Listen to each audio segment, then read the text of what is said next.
दादा, पुणे आणि पिंपरी चिंचवड दोन्हीकडे इतकी वर्ष वेगवेगळ्या पद्धतीनं काय ना आपली सत्ता होती. पण अजूनही या शहराच्या अडचणी काही दूर झालेल्या दिसत नाहीये. उलट अशा काही समस्या आहे की ज्या जास्त तीव्र झाल्या असं म्हणायला पाहिजे. काय वेगळं ह्या खेपेला तुम्ही तुम्ही कराल निवडून आलात तर? तुम्ही म्हणताय ते बरोबर आहे.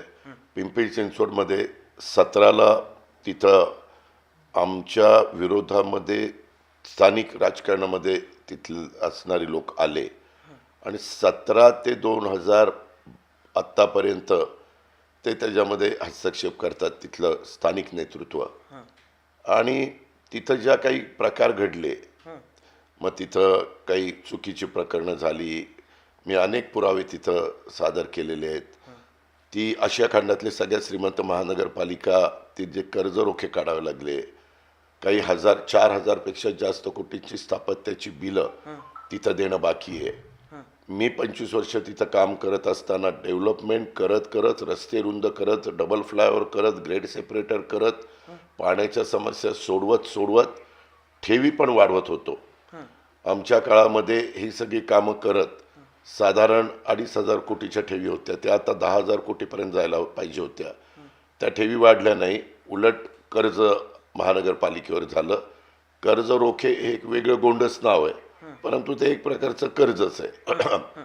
अशा पद्धतीनं त्या शहराला ह्या अडचणीतनं सामोरं जावं लागतंय आणि ते मला बदलून टाकायचं आहे. तिथं आर्थिक शिस्त बिघडलेली आहे. तिथं टेंडर प्रोसिजर जी होती ती अतिशय चुकीची. म्हणजे आपली मुलाखत झाल्यावर मी तुम्हाला पेपर्स पण दाखवील. त्या पेपर्स बघितल्यावर पण तुमच्या लक्षात येईल. ठराविक लोकांना डोळ्यासमोर ठेवून त्यांचेच टेंडर कसे पास होतील, त्यांना सोयीचे प्रिक्वालिफिकेशनचे जे अटी असतील ते टाकले जातात वगैरे. आणि नाही म्हटलं तरी तिथं दहशत किंवा वेगवेगळ्या, मला खूप अधिकारी भेटतात कारण मी 25 वर्ष काम केलेलं असल्यामुळं काही स्टाफ मी पण त्या काळामध्ये लावलेला आहे. कारण त्यात वेळेत एवढं हे नसायचं.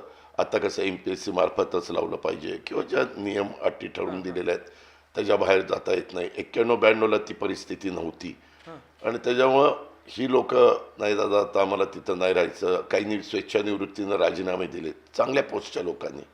ह्या ज्या गोष्टी घडल्या तिथं थोडंसं दबावाचं राजकारण, दहशतीचं राजकारण आणि तिथं वाजतोय अलार्म, आता दाबू घड्याळाचं बटन. वाजतोय अलार्म, आता दाबू घड्याळाचं बटन.